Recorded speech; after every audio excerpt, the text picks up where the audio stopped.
Saudi মাথামে আরো আগে কেন আসিনি আমি সৌদি মাথামে আরো আগে কেন আসিনি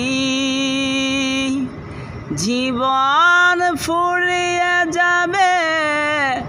ফুরাবে না সুগল জীবনে ও দালাল তোমার দেওয়া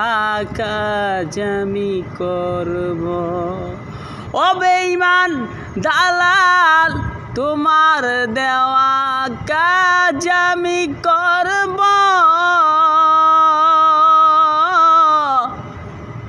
সকল ব্যথা আমি সইব সকল ব্যথা আমি সইব।